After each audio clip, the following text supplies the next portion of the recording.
নমস্কার বন্ধুরা, সবাই কেমন আছেন? আশা করি সবাই ভালো আছেন, সুস্থ আছেন। আজকে নিয়ে চলে এলাম একদম নতুনভাবে একটা কেকের রেসিপি নিয়ে। বন্ধুরা, সব রকম কেক তো খেয়েছেন, কি কাঁঠালের কেক কি কোনোদিন খেয়েছেন? যদি না খেয়ে থাকেন তাহলে দেখে নিন কিভাবে আমি পাকা কাঁঠাল দিয়ে কেক বানিয়েছি। এখানে আমি পাকা কাঁঠাল নিয়েছি, আর এই দেখুন বন্ধুরা, দানাগুলো আমি ঠিক কেমন করে বের করে নিচ্ছি।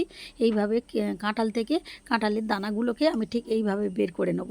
এখানে অনেকগুলো কাঁঠাল, আমি অতটা নেবো না, ঠিক এই পরিমাণ আমি কাঁঠাল নিয়েছি দানা বের করে। এবার একটা মিক্সিং জারের মধ্যে এইগুলো দিয়ে দিলাম। এর মধ্যে দিয়ে দেবো হাফ কাপ সুজি, দিয়ে দেবো 1 প্যাকেট গুঁড়ো দুধ,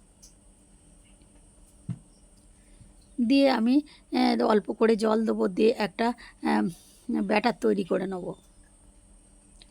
এই দেখুন বন্ধুরা, খানিকটা আমি মিক্সিতে ব্লেন্ড করে নিয়ে এর মধ্যে আবার আমি চিনি দিয়ে আরেকবার ব্লেন্ড করে নিলাম। নিয়ে এটাকে একটা পাত্রের মধ্যে আমি ঢেলে নিলাম। ঠিক ঘনত্বটা এই রকম হবে বন্ধুরা। দেখছেন কত সুন্দর হয়েছে। এবার এর মধ্যে আমি দিয়ে দেবো ওই হাফ কাপ ময়দা দিয়ে দেবো, আর দিয়ে দেবো অল্প সামান্য একটু লবণ, শুধু স্বাদ আনার জন্য। দিয়ে একসাথে আমি একটু ভালো করে মিশিয়ে নেব। সুন্দরভাবে আমার মেশানোর পর এখানে আমি একটা কাঁচা ডিম দিয়ে দেবো। যেহেতু এখানে আমি অল্প পরিমাণ করছি, তাই ডিমটা আমি একটাই দিয়েছি। বেশি পরিমাণ হলে বন্ধুরা ডিমের পরিমাণটা একটু বাড়িয়ে দিতে হবে। আর দিয়ে দেবো 1 প্যাকেট ইনো, যেটা হচ্ছে সবথেকে আসল। ইনোটা দিয়ে সামান্য একটু আমি এর ওপরে জল দিয়ে দেবো। দিলে দেখছেন বন্ধুরা কত সুন্দর একটা ফুলে উঠছে। এটাকে এবার ভালো করে ফেটাতে হবে, আর ইনোটা সব শেষেই দিতে হবে, একদম প্রথমের দিকে দিলে হবে না। ইনোটা দিয়ে এবার আমি বেশ কিছুক্ষণ ধরে এইভাবে ফেটিয়ে নেব। দেখুন বন্ধুরা, ঠিক ঘনত্বটা কত সুন্দর একটা গাঢ় গাঢ় ঘনত্বে চলে এসছে, ঠিক এই রকম হবে। এদিকে আমি চায়ের কিংবা কফির যে গ্লাস ছিল, ওই গ্লাসের মধ্যে একটু ভিতরে তেল ব্রাশ করে নিয়েছি।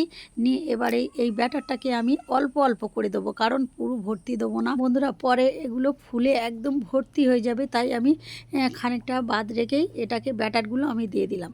সবগুলো কাপের মধ্যে আমি ভরে নিয়েছি।